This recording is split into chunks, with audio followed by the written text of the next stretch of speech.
সভাপতির বক্তব্য নিয়ে আসছেন শেকয়ের সন্ধানে অভিযাত্রা উপকমিটির সম্মানিত আহ্বায়ক কে মুসাসির, কার্যনির্বাহী পরিষদের অন্যতম সদস্য, কবি ও বাচিক শিল্পী সালেহ আহমদ খসরু।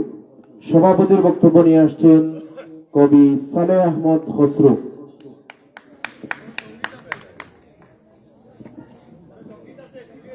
সভাপতির বক্তব্যের পরে আবারও তসনা সঙ্গীত শুনবো এবং আমাদের সুরমা মেইলের আমাদের একটি ক্রয়পত্র ছাপা হয়েছে, সেটি মোড়ক উন্মোচন হবে।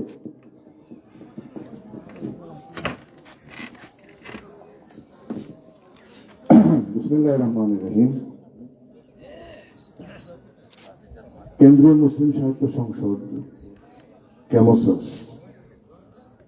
আয়োজিত অষ্টম শেকড়ের সন্ধানের অভিযাত্রা 2025 এই অনুষ্ঠানের আমার সামনে আগত এবং সকলে বসে আছেন সকল গুণীজন। কার নাম বলি কার নাম বলি না, একেবারে ডান দিক থেকে বাদে প্রথম সারিতে সকল গুণীজন, একেবারে শেষে যারা বসে আছে তারাও গুণীজন। তার মানে গুণীজন এবং গুণীজনের প্রথম সারি শেষ সারি মাঝখানে যারা আছে তারাও গুণীজন। এই যে গুণীজনের আসনে তারা সমৃদ্ধ হয়েছেন, তারা আমাদেরকে সমৃদ্ধ করছেন। আপনাদেরকে সকলকেই কেমোসাস শেকড়ের সন্ধানের উপকমিটির পক্ষ থেকে আপনাদেরকে স্বাগত এবং আসার জন্য ধন্যবাদ ও কৃতজ্ঞতা। আসলে সভাপতির বক্তব্যের একটা গুণ হচ্ছে যে তার আসনটা সে অলঙ্কৃত করে বসে সভাপতির বক্তব্য, কিন্তু তার আগে সকলে সব কথা বলে যায়, রাখে না কিছু, তারপর থেকে যায় কোনো কথা। এখানে একটু আগে আমার আগে যিনি বক্তৃতা করে গেলেন তিনি আসলে অত্যন্ত গুণীজন এবং আমার পরম শ্রদ্ধাভাজন বড় ভাই হারুনুজ্জামান চৌধুরী, প্রেস ক্লাবের এক্স প্রেসিডেন্ট এবং কেমোসাসেরও এক্স প্রেসিডেন্ট। আমি আসার আগে তার কাছ থেকে অনুমতি নিয়েছি যে আমি আপনার কথার সাথে দ্বিমত করব, সুতরাং I've been permitted to say something different than Mr. হারুনুজ্জামান Chowdhury. তিনি রাজনীতিবিদদেরকে দোষারোপ করেছেন মাইক্রোফোন পেলেই লম্বা লম্বা কথা বলি এবং বড় বড় কথা বলি, কাজ করি না। কথাটা কিয়দাংশ সত্যি, কিয়দাংশ সত্যি, কিন্তু সম্পূর্ণ সত্যি নয়। ইব্রাহিম তসনা তার যে কর্মযজ্ঞ তিনি করে গিয়েছেন, তিনি মূলত একজন বিপ্লবী কবি, আমার কাছে একজন বিপ্লবী কবি এবং একজন রাজনীতিবিদ। কারণ এই পৃথিবীতে বিশ্ব মানচিত্রের দিকে আমরা তাকাই, তাবৎ শোষিত জাতির মুক্তির দিশারি ছিল রাজনীতিবিদ। রাজনীতিবিদ ছাড়া পরিবর্তন কেউ করতে পারে না। এটি কেউ পছন্দ করলেও ভালো, না পছন্দ করলেও সত্য কথা। হতে পারে এটা যে রাজনীতিবিদরা যেটা করতে পারতো 10 বছরে সেটা 54 বছরও করতে পারে। এটা আরো দ্রুত করলে ভালো হতো। যেটুকু করার সেটুকু করতে হবে রাজনীতিবিদদের। এজন্য হারুন ভাই, ডিপলিটিসাইজেশন না করে, না চিন্তা করে, we have to be very much political to make the people understand politics the only way to build up a dynamic nation. এটা সকলে বুঝতে হবে। নিজে রাজনীতি করি এই জন্য যে রাজনীতিবিদের পক্ষ নিলাম তা না। এখন রাজনীতিবিদদের বিরুদ্ধে আমি একজন রাজনৈতিক কর্মী হিসেবেও কিছু কথা বলতেই পারি। হতাশা আছে। আজকে যেখানে দাঁড়িয়ে আমার কেমোসাসের সাধারণ সম্পাদক যথার্থী বলে গেছেন, বিগত 16 বছরকে আমরা তসনা সাহেবকে নিয়ে কথা বলতে পারতাম, আমরা কি এরকম উন্মুক্ত একটি আলোচনা করতে পারতাম? পারতাম না। এটা কিন্তু পরিবর্তন করেছে। অনেকেই বলে যে ছাত্ররা করেছে। হ্যাঁ, ছাত্ররাই তো করেছে। ছাত্র রাজনীতি যারা করে তারাই করেছে। কারণ at the end of the day ওই যে এখানে গুলজার ছেলেটা বসে আছে, সেও একটা ছাত্র, সেও সে আন্দোলনের একজন সিপাহী ছিল। তো এইভাবে পরিবর্তনগুলা যাতে রাজনীতিবিদরা করতে পারে তাদেরকে আমরা আলোচনায় রাখতে হবে, প্রশ্নের সম্মুখীন করতে হবে, তাদেরকে তাগিদ দিতে হবে, তখন তারা তাগিদ পাবে এবং বুঝতে হবে এ প্রজন্ম সব বুঝে। নজরুলের সেই কবিতায় যে বিশ্বজগৎ দেখবো আমি আপন হাতের মুঠোয় পড়ে, এখন মানুষ আপন হাতের মুঠোয় পড়ে বিশ্বজগৎ দেখছে। এই যে এখানে কথা বলছি, আগে তসনা সাহেব যখন কথা বলতেন, সেই ব্রিটিশ রাজ পুলিশ ফোর্স পাঠিয়েছে, তারপরে ক্যাম্প করেছে, তারপরে বোঝানোর চেষ্টা করেছে, তারপরে লড়াই হয়েছে, গুলি হয়েছে। আমি আজকের এই অনুষ্ঠানের পক্ষ থেকে সেই সকল বীর শহীদদের আত্মার মাগফিরাত কামনা করছি। আমি ব্যক্তিগতভাবে সালেহ আহমদ খসরু, আমার প্রাণপ্রিয় স্ত্রী রোমানা আহমেদ এখানে আছেন, আমার পুত্র আছেন, আমি ব্যক্তিগতভাবে আমি কেন্দ্রীয় মুসলিম সাহিত্য সংসদকে কৃতজ্ঞতা জানাই যে এই কার্যনির্বাহী পরিষদ আমাকে যখন শেকড়ের সন্ধানের আহ্বায়ক করলো, তখন কি অতটা আমি বুঝেছিলাম যে কি হতে যাচ্ছে? কিন্তু আমি আজ বুঝতে পারছি একদিন এই শেকড়ের সন্ধানের কথা হবে 100 বছর পরে, 200 বছর পরে, যখন ইব্রাহিম তসনার এই শেকড়ের কথা আসবে, তখন সভাপতির পদটি অলঙ্কৃত করেছিল সালেহ আহমদ খসরু। ও খসরু, তুমি অমর হয়ে গেলে। একটি মাত্র অনুষ্ঠানের মধ্যে দিয়ে আমার নামটি অমরত্ব লাভ করলো। এই জন্য আমি কেমুসাসকে আবারও আমার পরিবারের পক্ষ থেকে কৃতজ্ঞতা জানাই।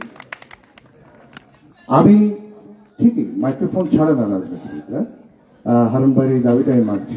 হ্যাঁ, তো বিষয়টি হচ্ছে এরকম, শুরুতে যিনি কথা বলে গেলেন সারোয়ার ফারুকী, আমি এই মানুষটাকে ভালোবাসি। আমি দোয়াশ পাবলিকেশনে বসে বসে, লুৎফুর রহমান তোফায়েল আমার খুব প্রিয়জন, তার ওখানে বসে বসে আমি এই মানুষটাকে চিনেছি। আমি বুঝতে পারতাম এই মানুষটা মেধাবী, আমি বুঝতে পারতাম এই মানুষটার মধ্যে কি যেন একটা কি আছে। আমি যখন এখন জানলাম, কদিন ধরে জানতে পারলাম, বুঝতে সক্ষম হলাম যে ইব্রাহিম তসনার উত্তরাধিকার, এমনি এমনি তো আমার চোখ পড়েনি, জহরি জহরি ছিল। এবং আজকে এই কথা যখন শুরু থেকে তিনি বললেন, আমি ইব্রাহিম তসনাকে জানলাম একেবারে brief but very deep indeed. আমরা বুঝতে পেরেছি যে কি ছিলেন তিনি। ওই যে তার কথা থেকে আমরা, আমার কেমুসাসের সাধারণ সম্পাদক আসলে জ্ঞানী মানুষ, আমরা প্রত্যেকেই সমালোচনা করি এই মানুষটার, কিন্তু এই মানুষটা এত জানে। আমি সেলিম আওয়ালের কথা বলছি। এই যে সাংস্কৃতিক বিপ্লব, এটি আমাদেরকে করতেই হবে। আপনি চিন্তা করে দেখুন, এখন আবার মনে পড়ে গেল আমার ভাই হাদির কথা, তার আত্মার মাগফিরাত কামনা করছে। সে ইচ্ছে করলে উপদেষ্টা হতে পারত, সে ইচ্ছে করলে অনেক সেই সকল আন্দোলনের ছাত্র নেতাদের মতো একটা প্রাডো দৌড়াতে পারত, অনেক লাক্সারিয়াস লাইফ সে লিড করতে পারত, but he didn't do that. সে বুঝেছে আমার দেশের সবচেয়ে বেশি প্রয়োজন যেটা cultural revolution. So he made a cultural place name Inquilab Mancha. এই ইনকলাব মঞ্চ আমি সেখানে নাও যেতে পারি, আমি আমার মাথায় আছে আমি একটি শহীদ যে কালচারাল সেন্টার করবো সিলেটে। তো এরকম অনেক কিছুই আমাদের মাথায় আসে। তো এই যে সাংস্কৃতিক বিপ্লবটা, এটা তসনা সাহেব সেই সময় করেছেন, কানাইঘাটের মাটিতে বসে তিনি চিন্তা করতে পেরেছিলেন। কারণটা কি, তিনিও কিন্তু অভিযাত্রী ছিলেন, তিনি সেই দিল্লি পর্যন্ত গিয়েছিলেন। সেই সময়ে ভাবা যায়, আমার সালে ভাই এখন এসে তিনি নির্যাতন শব্দ বললেন, ভাই স্মিতা ভাই, সেই সময় তিনি ওখান পর্যন্ত গিয়েছিলেন। কতটুকু নির্যাতিত হলে পরে তার মনের মধ্যে যে স্ফুরণ ঘটেছিল, আমাকে কি করতে হবে, এই বিপ্লব আমাকে করতে হবে। এই জন্যই আমি তাকে বলছি তিনি বিপ্লবী কবি। কারণ কবিরাই পারে, কবিরা উদ্দাম, সাগরের উর্মিমালার মতো তারা নিচে বেড়ায়, সাগরের ঢেউ যেভাবে আছড়ে পড়ে কুল ভেঙে দেয়, তেমনি কবি ইব্রাহিম তসনা তেমনই ছিল। যে জন্য তিনি, এই যে একটু গানের কথা এসছে, সেই গানের পাণ্ডুলিপি আমরা চাই। এবং এই কাজটি সারোয়ার ফারুকী আপনি দায়িত্ব নিয়ে করবেন। আপনি হাসছেন, আপনি সারোয়ার ফারুকী আপনার দৃষ্টি আকর্ষণ করছি। আমি যে গান শুনলাম আজকে, এই গান, এভাবে গান যদি বাংলাদেশে ছড়িয়ে যায়, আমরা আরেকজন আব্দুল করিম গানের জগতে পেয়ে যাবে এই সিলেট তথা পুরো বাংলাদেশ। এই কাজগুলো আমাদেরকে করতে হবে। আমার খুব ভালো লেগেছে, আমার ভাই আফতাব চৌধুরী বলেছেন তিনি লিখবেন, এবং তিনি কেমুসাসকেও তিনি বলবে। এরকম অনেক আরো কথা বলা যায়, বলতে মন চাইছে, কিন্তু সময়ের স্বল্পতা আছে। সভাপতি হলাম বলে মাইক্রোফোন ছাড়বো না, এই পণ তো আমি করতে পারি না। এই পণ করলে পরে সভাপতির চেয়ারটাও যেভাবে হাসিনা পালিয়েছে, তখন দেখা যাবে আমার চেয়ারটাও তারা কেউ কেড়ে নিয়েছে, তাই সেদিকে আমি চাচ্ছি না। তো আমি ইব্রাহিম তসনা, কবি ও বিপ্লবী ইব্রাহিম তসনার আজকের এই অনুষ্ঠানে আমি সভাপতিত্ব করতে পারছি, আলহামদুলিল্লাহ। আমার কেন যেন মনে হচ্ছে 65 বছরের জীবনের আমার সবচেয়ে বড় অলংকার আজকে আমার গলায় কেউ পরিয়ে দিল।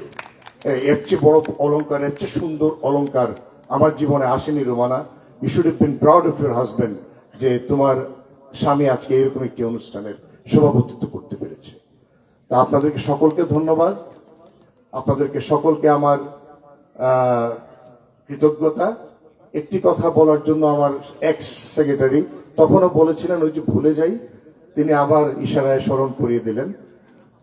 যদি কিছু থাকে মিস্টার সরোয়ার ফারুকী, তসনা পরিবারের যারা শুনছেন, আপনাদের এমন কিছু যেটা আমাদের ইব্রাহিম তসনা সাহেবের স্মৃতি আমরা কেমুসাস জাদুঘরে রাখতে পারি, সংরক্ষণ করতে পারি, তাহলে দেখা যাবে ইব্রাহিম তসনারা হাজার হাজার বছর ধরে এই পৃথিবীতে আলো ছড়িয়ে যাবেন। এই কাজটি করার জন্য আমার বিনীত অনুরোধ থাকলো।